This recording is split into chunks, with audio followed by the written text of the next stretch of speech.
যে বাংলাদেশের অর্থনীতিকে চাঙ্গা করা এবং বাংলাদেশের অর্থনীতিকে চাঙ্গা করে জনগণের কর্মসংস্থান সৃষ্টি করা, আমাদের রপ্তানি বাড়ানো, আমাদের শিল্পায়ন বাড়ানো এবং ব্যবসার জন্য একটি পরিবেশ সৃষ্টি করা, যাতে করে ব্যবসায়ীরা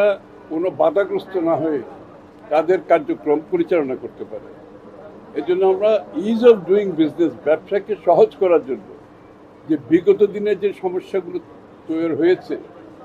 যে বাধাগ্রস্ত করা বিভিন্ন পর্যায়ে ব্যবসায়িক কার্যক্রমকে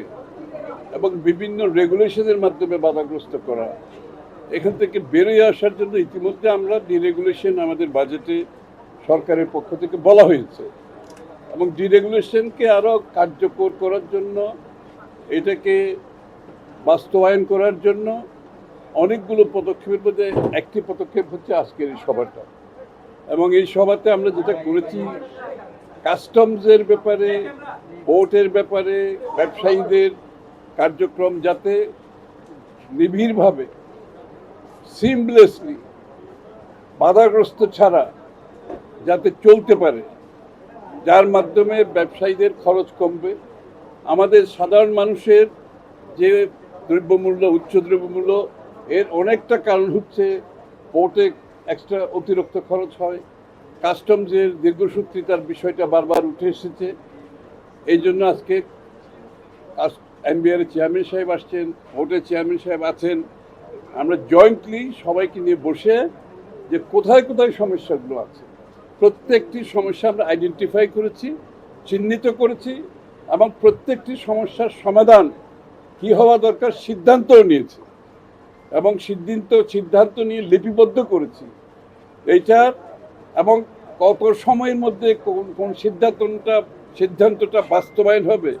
সেটারও সিদ্ধান্ত নিয়েছি। এখানে ওপেন এন্ডেড কিছু নাই, শুধু সিদ্ধান্ত নেওয়া না, সিদ্ধান্ত কতদিনের মধ্যে বাস্তবায়ন হবে সেই সিদ্ধান্ত নেওয়া হয়েছে,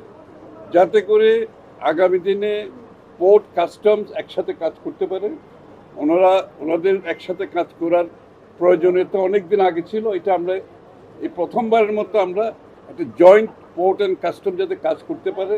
যে পোর্টের সমস্যা আছে, কাস্টমসের সমস্যা আছে, ওনারা একসাথে বসে সমাধান করতে পারবে। এবং এই সিদ্ধান্তগুলো আমরা আজকে নিয়েছি, দুই পক্ষ মিলে এই সিদ্ধান্ত নেওয়া হয়েছে, এগুলো কার্যকর হবে আমি বিশ্বাস করি খুব সহসা, যার ফলে চট্টগ্রাম পোর্টের কার্যক্রম, কাস্টমসের কার্যক্রম অনেক বেশি গ্রহণযোগ্য হবে,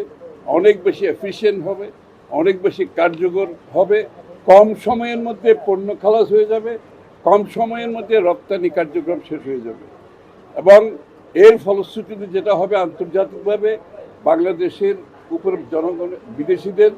যারা বিনিয়োগকারী আছে, যারা বাংলাদেশ থেকে আমদানি করে, তাদের আস্থা যেতে পারে এবং সাথে সাথে বাংলাদেশি ব্যবসায়ীদের খরচ কমতে থাকবে, এফিসিয়েন্সি বাড়তে থাকবে এবং এর মাধ্যমে আমাদের যে আমরা কর্মসংস্থানের কথা বলছি, এইগুলো যদি উন্নতি হয়, কর্মসংস্থানও বাড়তে থাকবে, দেশের অর্থনীতির ভালো হতে থাকবে, মূল্যস্ফীতি কমে আসবে। সাপ্লাইয়ের একটা ব্যাপার আছে, যেখানে সাপ্লাই চেইন যখন বাধাগ্রস্ত হয়, যখন খরচ বেড়ে যায়, এটা তো আলটিমেটলি দেশের জনগণকে দিতে হয়। পোর্টে খরচ বাড়লে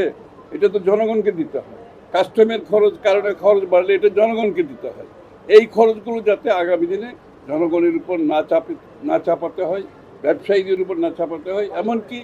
আমাদেরকে আজকে এই বিশ্বের প্রতিযোগিতায় টিকে থাকতে হবে। প্রতিযোগিতায় কম্পিটিটিভ না হলে পারলে আগামী দিনের বিশ্বে যে কম্পিটিশনের মধ্যে আমরা টিকে থাকতে পারবো, প্রতিযোগিতায় টিকে থাকতে পারবো। এই জন্য অত্যন্ত গুরুত্বপূর্ণ ছিল আজকের বিষয়টি। আমরা একসাথে বসে প্রায় অনেকগুলো সমাধান হয়ে গেছে, এগুলো কার্যকর হয়ে যাবে খুব সময়ের মধ্যে এবং পোর্ট কাস্টম মিলে আগামী দিন আমি মনে করি একটি নতুনভাবে একটি নতুন ধারা সৃষ্টি হবে, নতুন